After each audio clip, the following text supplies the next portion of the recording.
I call this meeting of the Housing, Finance, and Policy Committee to order. We have a quorum present.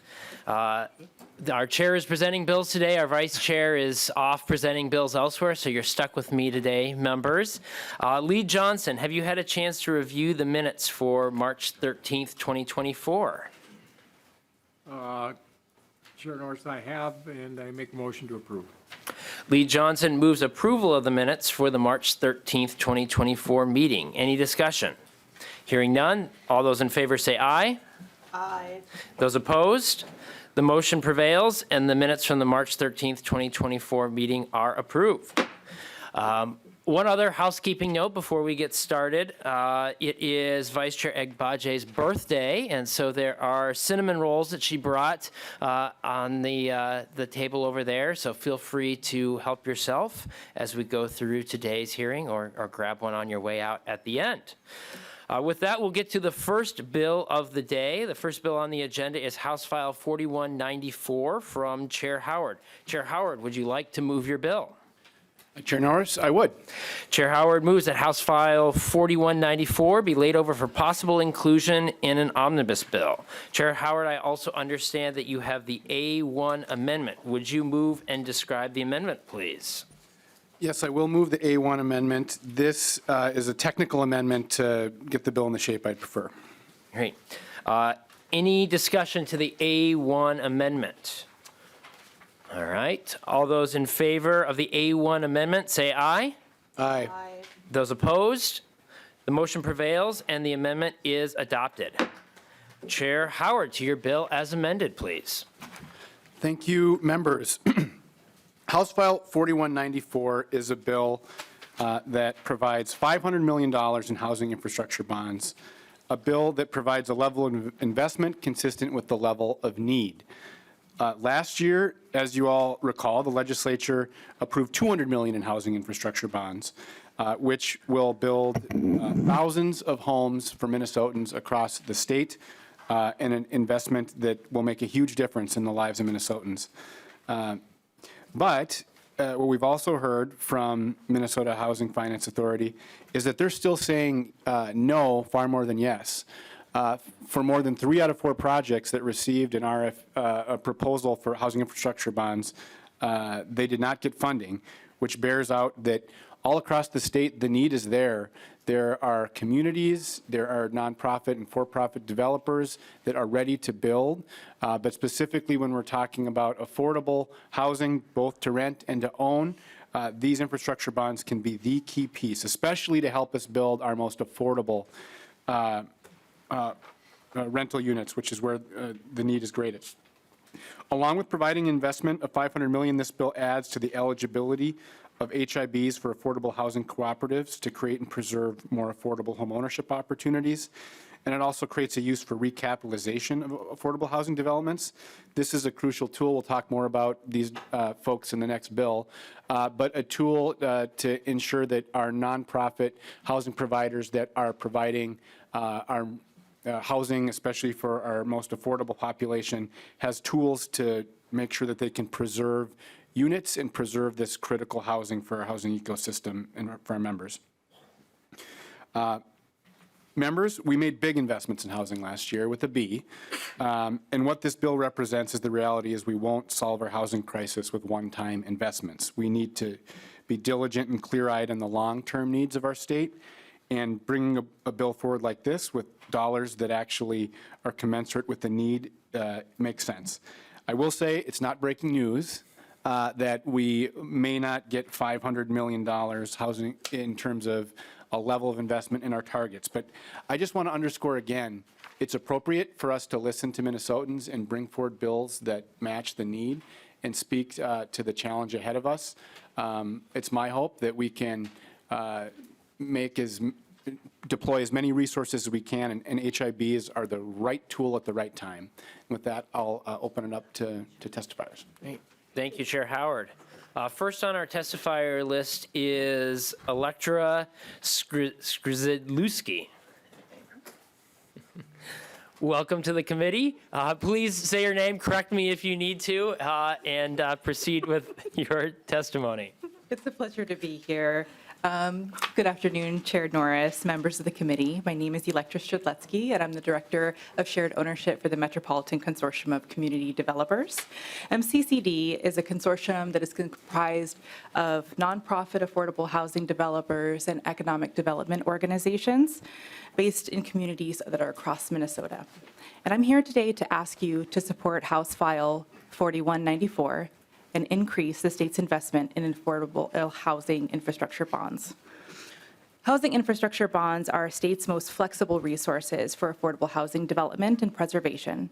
They have been critical to helping Minnesota make progress toward our affordable housing crisis and the shortage of stock.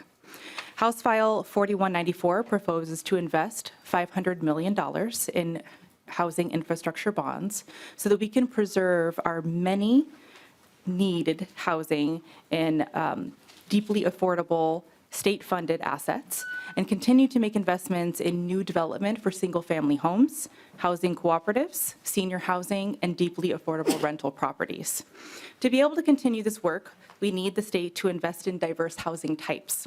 By expanding eligible uses in housing infrastructure bonds to include the development of cooperatively owned housing. We can support new housing cooperatives and increase access for people that are interested in pursuing these types of models. Housing cooperatives provide a unique entry point to home ownership, and they are a proven method to support wealth creation and community stability through long-term affordability. Housing cooperatives also provide residents with greater community connectivity and sense of autonomy over their housing. However, one of the biggest barriers to housing cooperative development is the lack of development capital and ongoing funding. This bill would begin to address that issue by allowing housing cooperatives to be eligible to access housing infrastructure bonds. With your support of House File 4194 and by investing $500 million into this package, we can ensure that every Minnesotan has access to affordable housing of their choice. Thank you to the offer, Representative Howard, and thank you to the opportunity to testify today. I'm happy to answer any questions. Thank you, Electra Skrzydlowski. Did I do it better that? Skrzydlowski? Strudletsky. Skrzydlowski. All right, I'll work on it. All right, thank you for your testimony. Next up is Phoebe Trepp. Please state your name for the record and proceed with your testimony. Hello. Hello, Chair Norris and committee members. My name is Phoebe Trepp, and I'm the Executive Director at Clare Housing. I'm here today to ask you to support House File 4194, and particularly to allow for and prioritize recapitalization. Clare Housing provides deeply affordable, permanent, supportive housing to end homelessness for people living with HIV. All of our units are for people under 30% AMI, and roughly 70% of our clients come to us directly from homelessness. While we serve 300 people each year, we have a waiting list of over 400. Our housing is saving lives and ending cycles of homelessness along with HIV transmissions. Our first affordable housing apartment project opened in 2005. In the last few years, costs have accelerated and have contributed to a new landscape where our future is suddenly uncertain. In 2021, we submitted funding applications to recapitalize our first LIHTC project that was in its 16th year of housing people. Funding for these projects is built on a 15-year budget that establishes and then draws on a capital and operating reserve through the 15th year. We didn't, unfortunately, create the system, but we are subject to the consequences. Our application for recapitalization was not awarded. We've resubmitted applications to preserve our building, and again in 2023 were turned down. We're now in our 19th year with $0 in reserves. Our building has deferred maintenance issues, including an elevator that goes out intermittently, has parts that are no longer in production. When this happens, we do scramble to find double staffing, so if needed, we can physically carry residents down from upstairs in case of a fire. We have requested $3.9 million in funding to preserve these homes for a very vulnerable population for the next 15 years. but have been denied by MHFA, Hennepin County, and the city of Minneapolis. We will try and submit another round this year, but if not selected, we really have no other choice than to look at selling the property. So additional HIB dollars, and particularly the prioritization of recapitalization, is essential to preserving projects like ours. And I ask for your support to help us continue this work along with so many others doing work to end homelessness in our communities. Thank you so much. And if you have any questions, I'd be happy to answer them. Thank you. Thank you, Phoebe Trepp. Next up on our testifier list is Maggie Audie. Please state your name for the record once you get seated and proceed with your testimony. Thanks. Chair Norris, members of the committee, I'm Maggie Audie. I'm the Community Developments Project Manager at Hope Community. I'm here today to ask you to support House File 4194 and increase the state's investments in housing infrastructure bonds. Hope Community owns and operates 237 units of quality, affordable housing that is home to over 800 individuals and families. We work primarily in the Phillips community to create connections that strengthen the power of community members and communities. Last summer, we had to make the difficult decision to close one of our supportive housing buildings, the Dundry, which ultimately resulted in 25 households being displaced and the permanent loss of deeply affordable housing units. Facing major operating shortfalls and having drained Hope's organizational reserves to cover security and maintenance costs, we could no longer safely keep the building open. It's now vacant, boarded, has had a fire, and we have an order to demolish the building. Like Clare Housing, we approached the city, the county, and the state requesting financial assistance over a period of 18 months, but received the same answer, that there was nothing that could be done. And so now, ironically, the amount we have to raise to demolish the building is about the same we needed to keep it open in the first place, around $200,000. It's a hard conversation to have, but it's necessary to understand the severity of the systemic problems Minnesota is facing to preserve our existing deeply affordable units. We hope that our story is never repeated, but with more than 2,500 units at risk of loss or closure because of the lack of funding available for preservation, we're worried that any progress we have made toward the affordable housing crisis will be lost. Please invest in housing infrastructure funding to preserve our deeply affordable housing and to continue to develop new single-family and multifamily homes. Thanks so much for your time, and happy to take any questions. Thank you, Maggie Audie. Any other members of the public who wish to testify on House File 4194? All right, seeing none, we'll move to member discussion. Representative Petersburg. Thank you, Chair Norris. And Chair Howard, you may know this, or maybe you need to phone a friend, but do we know what the outstanding HIBs are in place right now and what the debt service is on those? Chair Howard. Chair Norris, Representative Petersburg, I might phone a friend from Minnesota Housing. I'm trying to remember the exact amounts. I think if you give me a second, I could look that up.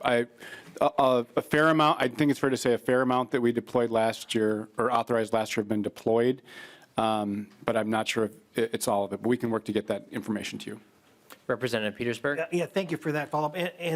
But I'm looking for also the aggregate, all those that are still outstanding from previous years as well, and what the debt service is for anything that might be outstanding would be helpful to know, so that we also know adding another $500 million over a course of at least 2 years, if not more, what that might be as well would be helpful just to kind of understand the cost that we're dealing with here. When you get that, thank you. Chair Howard, anything further? We'll get that information to the full committee. Great, thank you. Representative Nash. Thank you, Mr. Chair. A question along the similar lines. So we heard the recent forecast where the Walz administration is projecting a structural deficit. And I'm interested is what is the debt service on this? How does it impact the pending structural deficit that's been forecast? But maybe something that you can answer, if you would, Mr. Chair, is what is the current interest rate on these HIBs that are out, so that we can maybe mentally calculate what that would look like if you have that. Maybe that's in the phone a friend as well. Chair Howard. Chair Norris, Representative Nash, what I can say is that the debt service, the cost in the tails is about $12 million per $100 million. The back of the napkin piece there. So I don't have the exact interest rate. I do know that housing infrastructure bonds do tend to have a pretty good interest rate comparatively, and why they've been such a strong investment in the past. But that's how we've tracked the sort of tails cost at housing infrastructure bonds at that level. Representative Nash. Thank you, Mr. Chair. So that's roughly 108 million debt service, or 1.8, yeah, so. Half that. So 12 million on every 100 if it's 500 million, right? We're doing some math here, which is a challenge. I think 12 times 5 would be 60, right? Yeah, but then, Here, maybe, let's, Yeah, we're going to go to our non-partisan House fiscal analyst, Katrina Highmark. Ms. Highmark. Chair Howard, Chair Norris, Representative Nash. The debt service for the $500 million in HIPS would be 60,000 in the tail, or 60 million, in the tails.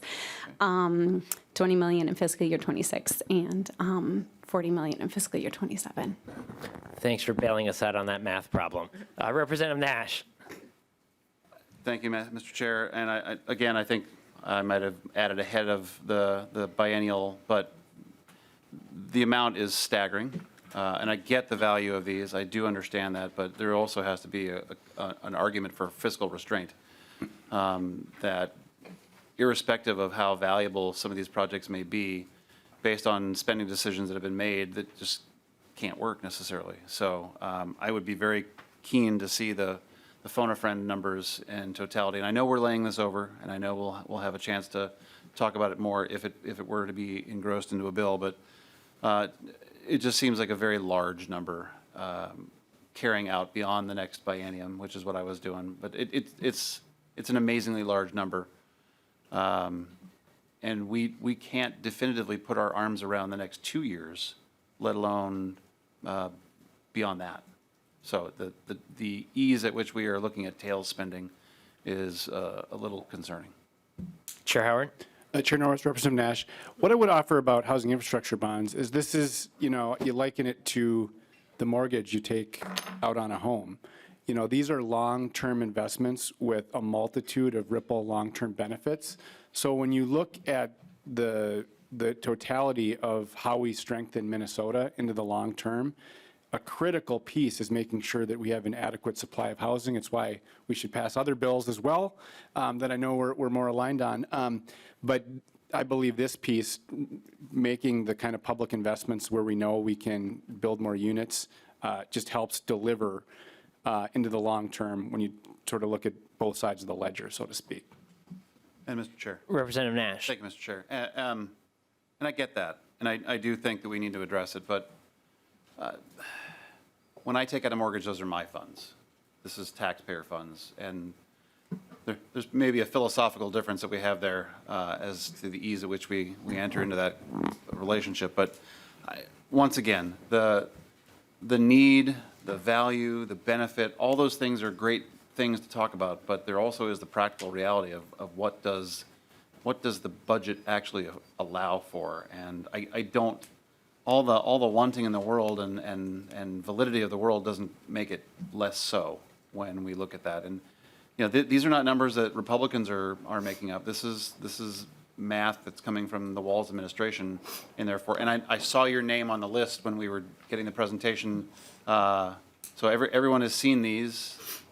We know the reality. The practical reality is debt service is going to be a challenge. And I think that it's not being reflected here necessarily. Thank you, Mr. Chair. Next on the list is Representative Dotseth. Thank you, Representative and Chair Howard. I actually will, lost my mic. I will basically parrot what the other representatives had actually shared. I think we have to really be concerned about our debt services as we move forward. I think as the state of Minnesota, we need to be very cautious and be fiscally responsible with our monies. And these are very valid projects that we're focusing on, so don't take me wrong on that. But I think we need to really be looking at, there's going to be a day that we're going to have to pay this back. I think some of us lived through the foreclosure crisis in some of the past years, and I just see that the handwriting's on the wall if we're not a little cautious with as we proceed forward here. Thank you. Thank you, Representative Dotseth. Lee Johnson. Chair Norris, Chair Howard. The debt service is a serious issue that we do need to discuss. Just on this bill alone, the debt service is $60 million. That's on top of, I don't know how many millions we already are doing right now. And that's just in the HIB area, not counting our bonding. Who's responsible for it if things go south? We don't have a definitive answer on the HIB bonds. Whether it's the taxpayers or not, we're not 100% positive where that goes, but somebody is responsible for them. But we also have people that are responsible for these buildings that we want to fix up. Now, I know on for some of the bonding for water and sewer projects, especially in these small towns, when I worked for the city of Braham, we were able to get a bond to redo our sewer plant.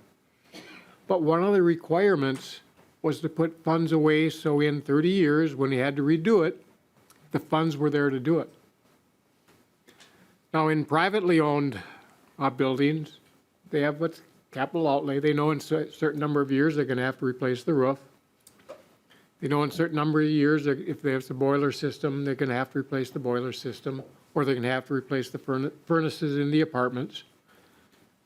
And they budget that in and put it in, calculate it in with the rent and what it costs to rent those apartments. They know that carpet needs to be replaced. They know that at some point they're going to have to paint the walls, do general maintenance. We had a testifier talk about they did it 19 years ago and they have no reserves. I'm concerned about that because that should have been built in. It should not be the taxpayer dollars paying for these. It's part of business. You have to look ahead and look to the future and plan. A lot of funds were given out last year in this committee, $1 billion. And that's the taxpayers' money.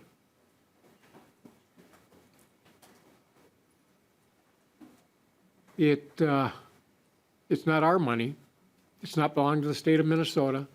It doesn't belong to nonprofits. It doesn't belong to private corporations. It belongs to the citizens of Minnesota, the taxpayers.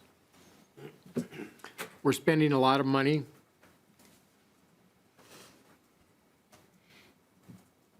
I know that we need to look at housing.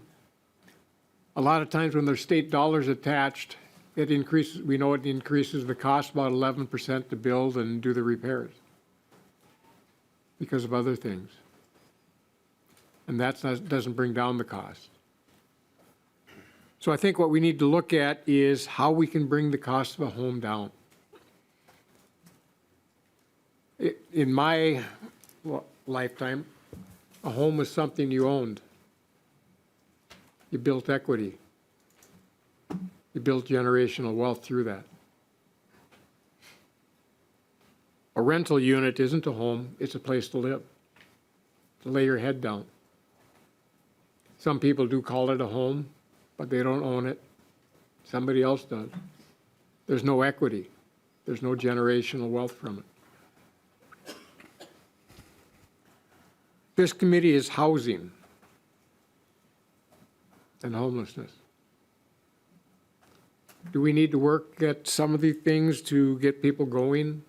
Give them an opportunity? Absolutely. But this committee needs to figure out how to lower the cost of a home instead of just building rental units, but to give people an opportunity to actually own their home and have pride in their home and build that generational wealth. It's unfortunate that a lot of these buildings are getting dilapidated and need major work. But the question I have, should it be the taxpayers doing that?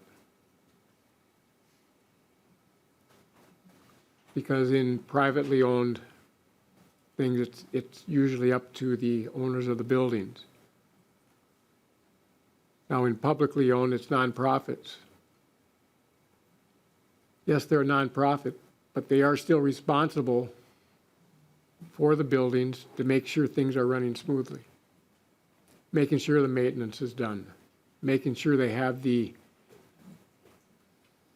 resources to do that maintenance instead of letting things get to the point where they can no longer offer that apartment for rent. So like I say, I have new concerns about this. We'll discuss this more, and we know that Bill's going to be laid over, so hopefully we can have conversations about this on the side. Chair Howard, I'll go to you first, and then if you'd like to Phoebe Trepp, since her testimony was referenced. Yeah, thank you, Chair Norris. There's a lot there. First, I want to say, I think it really is important in this committee to say that whether you're a homeowner or a renter, your home is where you feel safe, it's where you feel secure, and everyone deserves that opportunity, whether you're a homeowner or a renter. Second, I want to be clear that housing infrastructure bonds are our tool to support that whole range, because the whole range is important. In this last year, we directed a record amount of housing infrastructure bonds to support home ownership opportunities. And that's been something we've worked on throughout the years to make HIBs a tool to address the whole continuum. So right here before us is a bill to make even more historic investments in creating pathways to home ownership. And then to the sort of point about preservation, there are, of course, inherent differences between a for-profit entity and a nonprofit affordable housing provider that is providing housing that, if not for those nonprofits providing that housing, nobody else would do it. For-profit isn't doing it. Government, frankly, hasn't stepped up to really do it. And there are tens of thousands of units of housing where our nonprofit affordable housing, I would argue, are incredible. We're going to talk more about in the next bill, are state assets, because without them, our housing ecosystem doesn't function. And we talk about costs. I just think about the exploding costs in terms of homelessness and any number of other costs if we don't create a housing ecosystem where our nonprofit housing developers can succeed. And so that's what this bill reflects. And I do hope that we're able to talk more about this and bring forward a bill that directs more housing infrastructure bonds, because it's such a critical tool to address our housing needs into the future, so that, you know, we're going to meet this moment long term. Thank you, Chair Howard. Phoebe Trepp, did you want to clarify your earlier testimony? Sure. Thank you, Chair Norris and Chair Howard. I just wanted to speak to the timeline and the process. When we have constructed affordable housing for 100% people under 30% AMI, it's definitely for people that often, almost always, turn down in the private market. So they are typically coming to us from homelessness, around 70%. And the way that we're required to submit those budgets for funding is a 15-year budget that says upfront, we're going to put X dollars in reserves, and at year 15, we will have $0. That's the way the structure works. That's what we do because we're required to when we submit these applications. So I feel really proud that we made it to year 19, 4 years past, trying to balance out on a $0 budget. I wish the system wasn't created that way. It would make a lot more sense if we were able to actually bring in income. But when you're renting to people with zero income or 100% people with disabilities coming out of homelessness, we aren't able to bring in income beyond the floor. So just wanted to put out that we actually feel pretty proud of our maintenance and management of the building, knowing that we have extended far past the typical funding structure. And the intent when we applied for these, for all of similar projects, is that in 15 years, we'd come back and see if the state still wants to keep affordable housing or not. Thank you. Lee Johnson. Chair Norris, the testifier, thank you for that explanation. We have a problem that needs to be fixed. Chair Howard, let's get that fixed so these companies can actually have the capital to do the renovations in their budget. If they have to have a zero money in their account in 15 years, when the maintenance needs to be started, we have a huge problem. and this is not going to fix it. We need to make sure that they have the capital in reserves to do the maintenance, or all these things that we're doing now are going to be worthless in 15 to 20 years. Chair Howard? Chair Norris, Lee Johnson, I would say that there are structural challenges, and I think the next bill is speaking to some of those as well. But I believe that providing public investment through housing infrastructure bonds is part of the solution. And I think we've had a full discussion. I'm happy to proceed and look forward to bringing this bill back when we kind of have a little more guidance in terms of our budget targets. Great. All right. And with that, I think, assuming those were your final remarks there, Chair Howard. All right. Thank you. With that, Chair Howard renews the motion that House File 4194, as amended, be laid over for possible inclusion in an omnibus bill.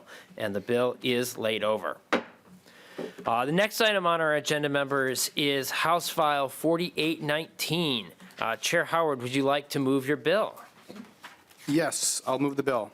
Chair Howard moves that House File 4819 be referred to the Commerce, Finance, and Policy Committee. Chair Howard, I understand that you have an A2 amendment. Would you like to describe that amendment? And describe the amendment, please. I would move the A2 amendment, which makes a series of changes that we think gets the bill in better shape.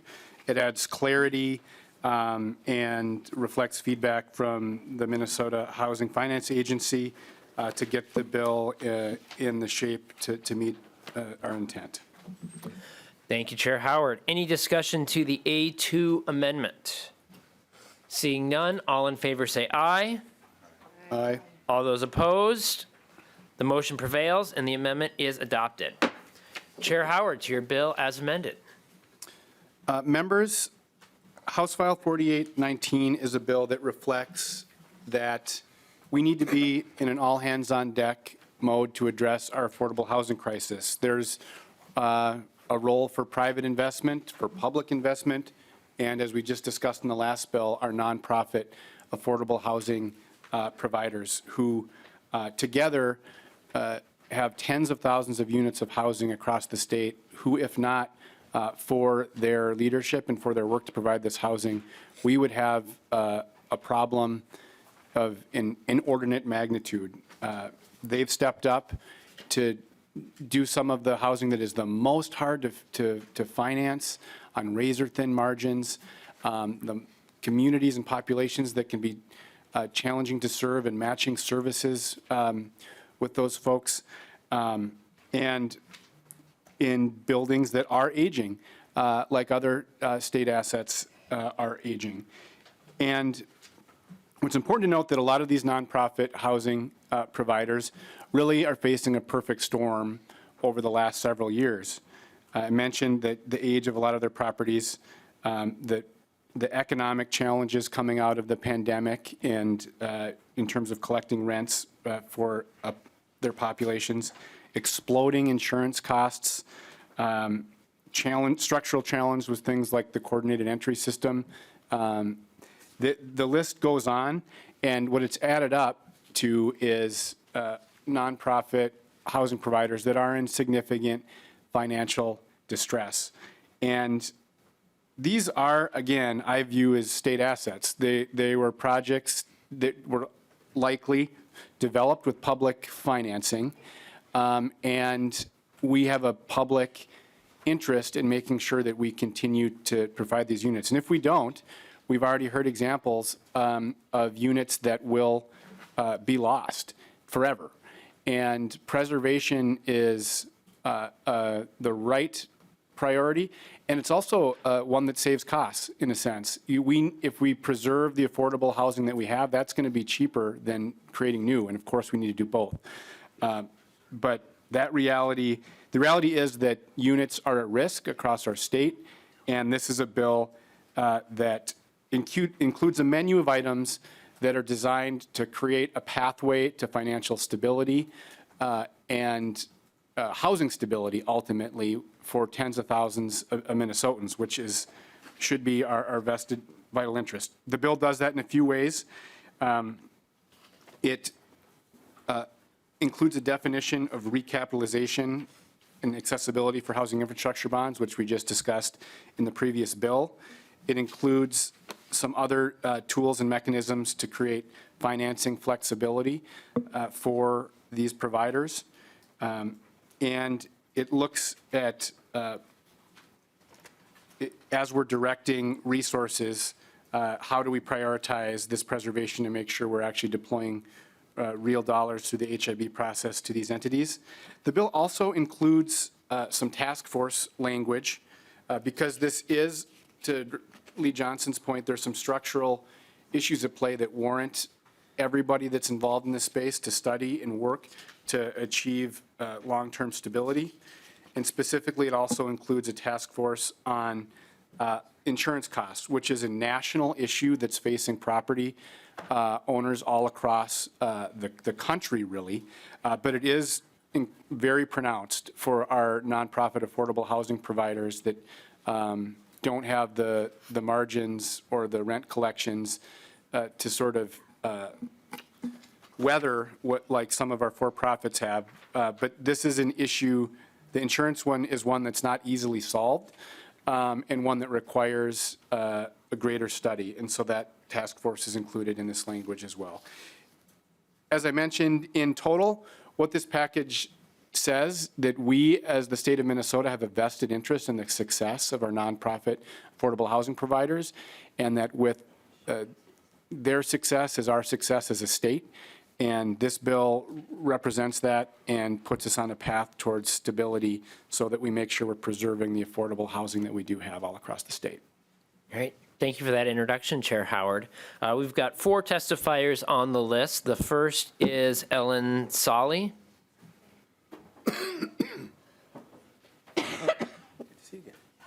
Please introduce yourself for the record and proceed with your testimony. Thank you, Mr. Chairman, Chair Howard, and members. My name is Ellen Solly. I'm president of the Family Housing Fund.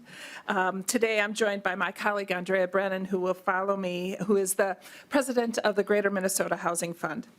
And together, we help communities throughout Minnesota address their affordable housing needs. Complementing your investments, the 2 funds have invested more than $1.2 billion in private capital in the continuum of housing throughout Minnesota, from shelter to rental housing to home ownership. And our goal is to partner with government and developers to build a housing system that works for everyone. As such, we're in a good position to talk about the proposed legislation, House File 4819. I'll speak to the challenges that rental property owners are facing, and Andrea will talk specifically about how the proposed legislation addresses those challenges. As Chair Howard alluded to, many affordable rental housing operators are facing challenges that surfaced during the pandemic, yet the roots of the problems that they're experiencing predate the pandemic. There are varying causes, yet the challenges impact the affordable housing sector and the residents who call these developments home. Further, these affordable housing developments represent critical infrastructure investment that the state of Minnesota has made. The 2 housing funds' goal is to continue our partnership with you to preserve these valuable affordable housing infrastructure investments. Here's the challenge. Affordable rental housing providers have experienced significantly higher operating expenses from increased property insurance, additional costs of insurance or of security, higher property maintenance costs, and overall staffing, while experiencing a decrease in revenue from rent arrears, inefficient or slow rental payments. Chair Howard spoke to many of these challenges already. As a result, many nonprofit affordable housing providers have had to delay much-needed maintenance to stay afloat against the backdrop of dramatic increases in operating costs and revenue reductions. This is not by choice. It's by necessity. And if we fail to address the challenge today, we put the people who currently reside in these properties at risk. A potential consequence is alarming. Our coalition has identified a minimum of 3,500 rental units across the state that have been sold in the past year, are being actively marketed, or are being considered for sale. That's a pretty significant number and makes a significant impact if those properties are sold on the overall stock of affordable housing in our state. It's also important to note that this situation is not unique to Minnesota. across the country, states and cities are grappling with the same issue. And there's no easy fix, but with your support, we can make progress.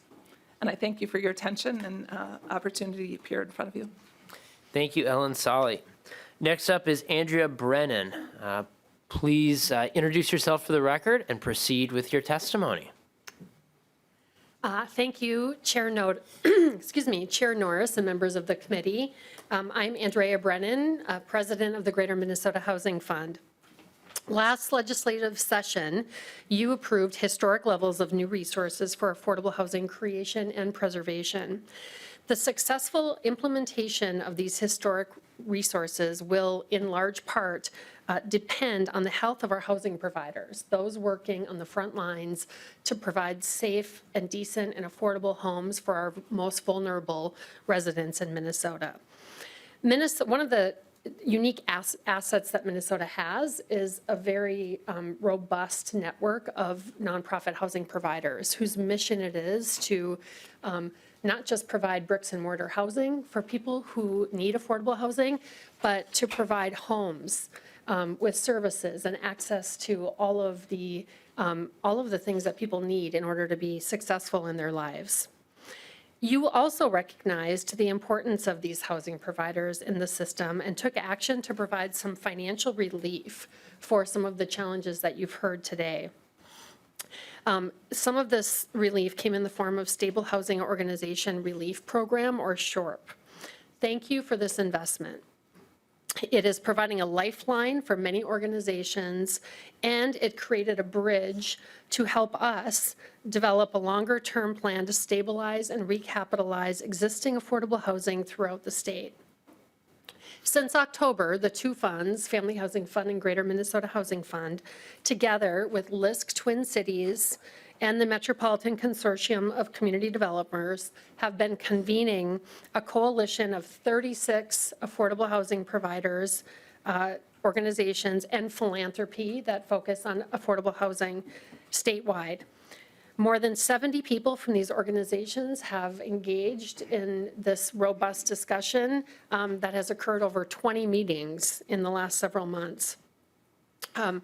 The coalition has developed and refined some of the components in the bill before you today, including the expansion of housing infrastructure bonds to be able to be used for recapitalization of existing affordable housing, adding the recapitalization of distressed affordable housing that was created through the investment of past investments, public investment, beyond just HIBs, but allowing other state resources to be used for the purpose of preserving our existing affordable housing stock through recapitalization is another component. And then also to look at administrative changes and how we can allocate these resources in ways that ensure the long-term success of properties that are financed with state funding. Additionally, and beyond this legislation, because legislation is part of the solution, not all of the solution, we are working with Minnesota Housing and local government funders to increase collaboration around ways that we can work together and collaboratively to stabilize existing distressed affordable housing. Taken together, these changes will help preserve both current and future affordable housing that low-income Minnesotans depend on. Thank you. Thank you, Andrea Brennan. Next up is Deidre Schmidt. Once you get seated, please introduce yourself for the record and proceed with your testimony. Chair Norris, members of the committee, pardon me. Thank you for hearing me today in support of House File 4819. Common Bond Communities, I'm Deidre Schmidt, and I'm the president and CEO at Common Bond Communities. Common Bond provides housing and supportive services in 50 Minnesota cities. We provide homes for more than 1,600 renter households in the districts represented by lawmakers on this committee. We provide housing for extraordinarily low-income seniors, those coming out of homelessness, as well as working families. and all of Common Bond residents can take advantage of our free services to help them stabilize and thrive. I am grateful that the legislature acted last year to support housing production and resident stability in a really historic way. I'd like to urge you to keep pushing for the types and amounts of housing resources that we need in Minnesota to not only produce new, but also maintain existing affordable housing. One key theme in the conversations that the Greater Minnesota and Family Housing Fund, and the number one priority in my mind, the theme of those conversations and the number one priority in my mind is making sure that the affordable housing that we already own is well-maintained and prudently staffed. Given inflation in the operating expense categories that are largely beyond our discretion and our control, like insurance and utilities and security, which were mentioned earlier, many of our properties are running operating deficits. Operating deficits result when revenues from rents that are affordable to low-income folks do not generate enough to cover the expenses of those same homes. That is the case in most of our properties currently. Common Bond has cash advances outstanding to 2/3 of our housing communities, which is 7,200 homes. This totals nearly $20 million. And I would suggest that this shows how seriously we take our responsibility, Representative Johnson, when we sign on to develop and operate these properties. Many people are surprised to hear that we don't receive operating funds to support our work over time. The low-income housing tax credit and subordinate loans that are funded through the state agency and local governments and that comprise most of the resources that we have to do our work are one-time infusions to build homes. They're not intended to, and nor do they, consistently maintain them or provide social services. Now, we are working hard to find any efficiencies that we can, and we have been tightening our belt in all aspects of our operations. In fact, in November of last year, Common Bond had to reduce our workforce by 22 positions, bringing our staffing levels to a 10-year low. In the Minnesota Housing Partnership Survey that was referenced earlier, many of our peers reported being in a similar position and having really very limited choices of action in front of them. Many had deferred maintenance in order to pay their mortgages or to keep lights on or provide critical staffing. Maintenance and staffing levels are two areas of cost that we know most immediately and directly impact resident experience and neighbor experience. Cuts in these areas also undermine the quality of the physical assets in the long term. What many Common Bond properties and those of our peers require is financial restructuring and additional investment in older properties, like the one that Claire Housing was discussing. And in order to do that, as well as to continue to produce new housing, our system needs additional resources, hence the request for an increase in the HIB. It also needs clear direction to prioritize this activity. Existing affordable housing assets, which have hundreds of millions of dollars of previous public investment, state, local, and federal, are indeed in danger. And the stability and sustainability of housing for so many Minnesotans might not include a ribbon cutting, but measures in House File 4819 will make sure that we aren't losing ground faster than we can build new homes. Thanks for hearing me today. Thank you for your testimony, Deidre Schmidt. Last on the list is Chris Latondras. Once you get seated, please introduce yourself for the record and proceed with your testimony. Thank you, Chair Norris, members of this committee. I'm Chris Latondras, President and CEO of Beacon Interfaith Housing Collaborative, and recently former Hennepin County Commissioner. I served as HRA Chair and Co-Chair of Heading Home Hennepin. Beacon is among Minnesota's most prolific developers of permanent supportive housing. That's deeply affordable homes with on-site services targeted to meet the unique needs of our residents.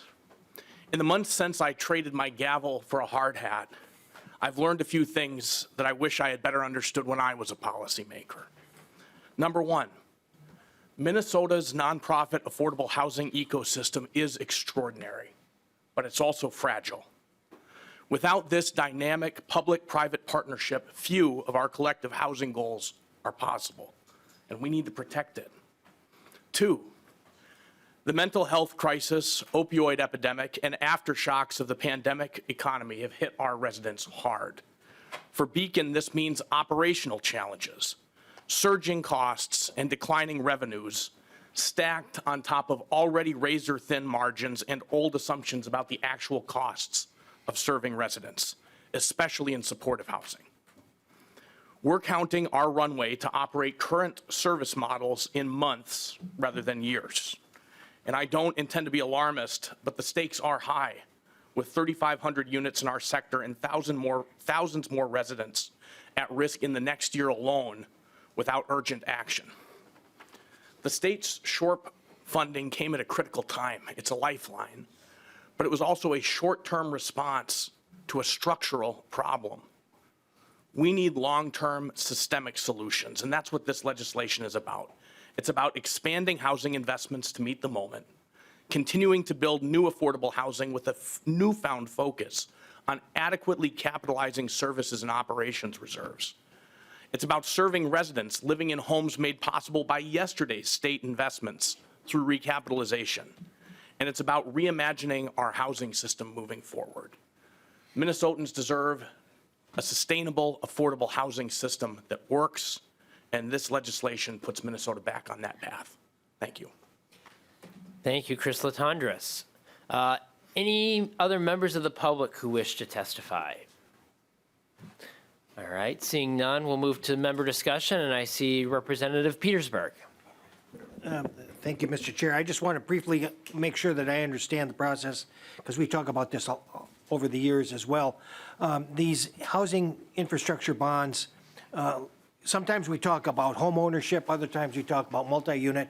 Do these cover all aspects of housing, or are they strictly for a single home ownership? Chair Howard.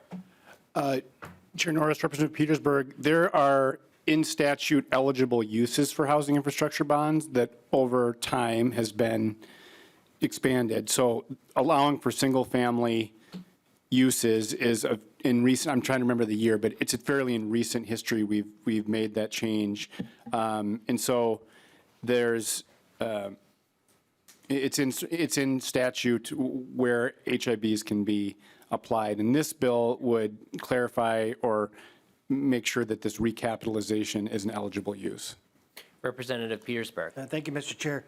And so I'm assuming that these properties, these units, housing units, have some sort of revenue recapture as well. Where does that revenue go to? Chair Howard.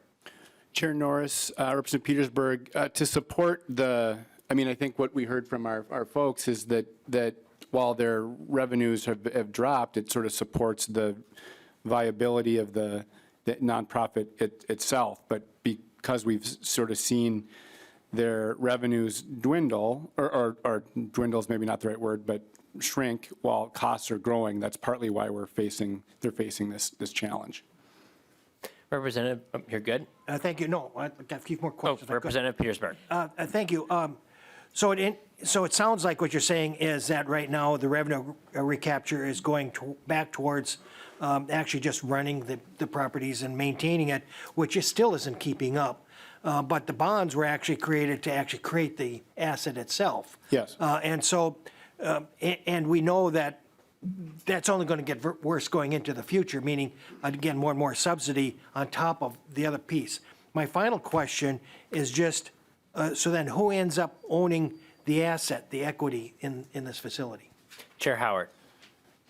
Chair Norris, Representative Petersburg, the nonprofit housing providers, themselves are the operators. And I would defer, if there's a more specific answer from some of our providers, I'd invite folks up. But Well, let me ask, Representative Petersburg. Well, I mean, I think that's the question I have.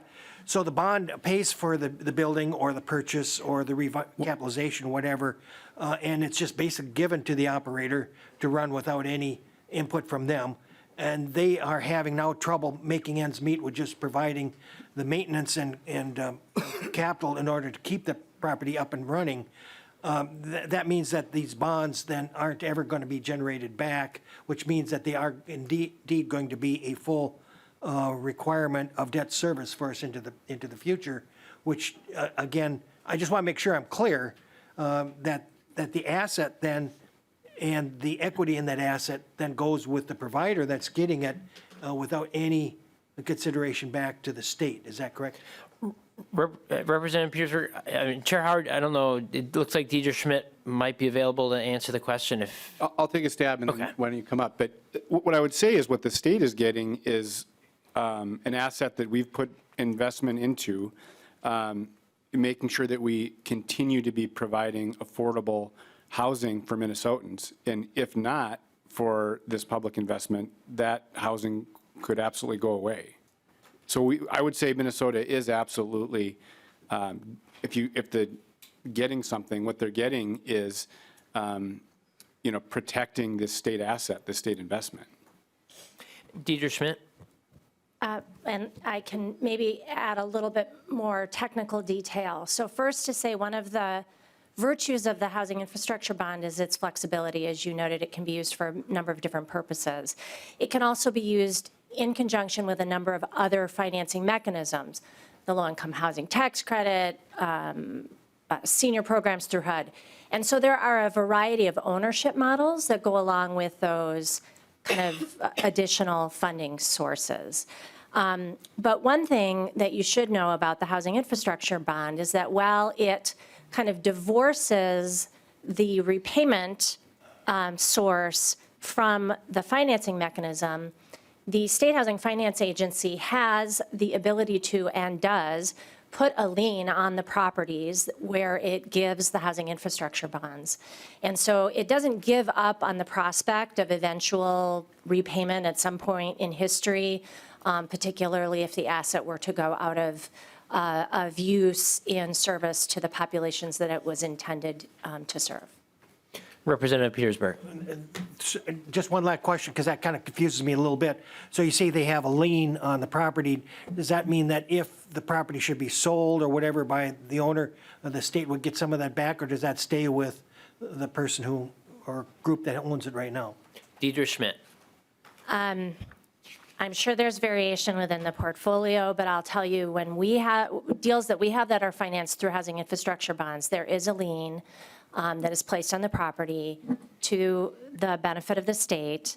It may not be that there's, ultimately, especially if the properties are allowed to deteriorate, there may not be sufficient value in the deteriorated assets over time so that you could find yourself with a piece of paper that's a lien that doesn't provide you any value.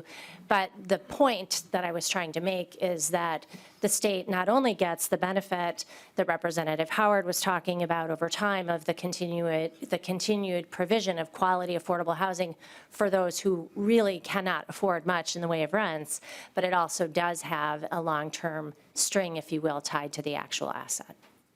Representative Petersburg. Thank you. We'll talk more about this as it goes forward, but it does seem that if the state has allowed it to deteriorate to that level, we've not done our due diligence. And I don't disagree. The state is getting the benefit of the housing. So that's part of what's valuable. The question I always had is where does the asset, where does the actual, because generally speaking, all assets like this grow in value. And so that value is also there as well. And so I always look for follow the money, shall we say. So, but I understand it does have a value for people to provide housing. I'm not disagreeing there. I'm just trying to figure out the dynamics and the composition of it. Thank you. All right. Representative Dotseth. Thank you, Representative. Chair Howard. Question I would have is, I'm assuming we probably have a record of how many units this encompasses. Do we have a record of that? Chair Howard. Chair Norris, Representative Dotseth, there isn't like a an obvious, clear way to know the exact amount of units, but I think it's fair to say and we've heard sort of testimony that several thousand units are probably at risk. And in collection, a lot of I think we're talking about tens of thousands of units in terms of affordable housing providers that operate this kind of housing that are experiencing these kinds of challenges. Representative Dotseth. Thank you, Representative Chair Howard. With that, do we have any accounting of how many vacancies we have in those current units right now? Chair Howard.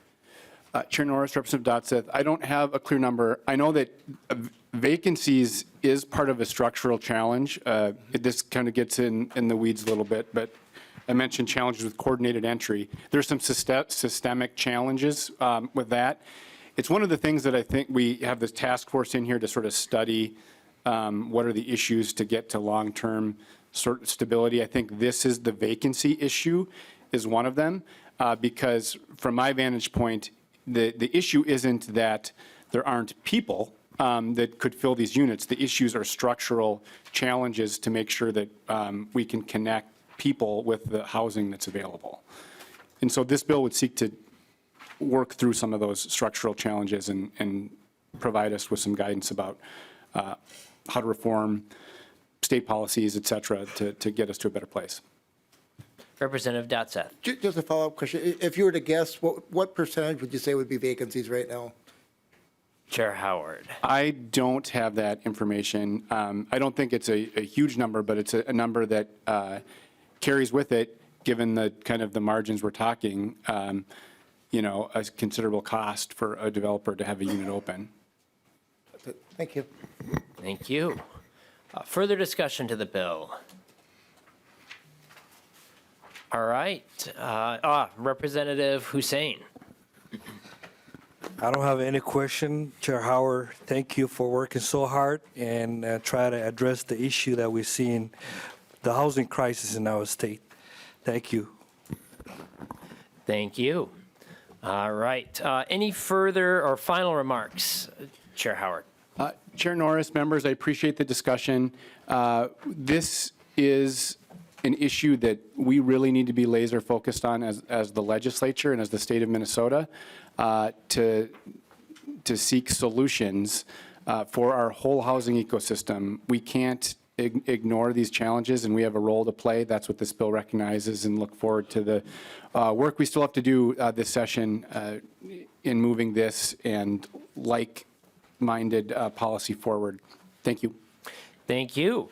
With that, Chair Howard renews the motion that House File 4819, as amended, be referred to the Commerce, Finance, and Policy Committee. All in favor say aye. Aye. All those opposed, no? No. The motion prevails, and House File 4819, as amended, is referred to the Commerce, Finance, and Policy Committee. All right, and that concludes our business for the day. Thanks for going easy on me, members, as I pinch hit as chair today, and we'll look forward to seeing you all back here next week. The meeting is adjourned.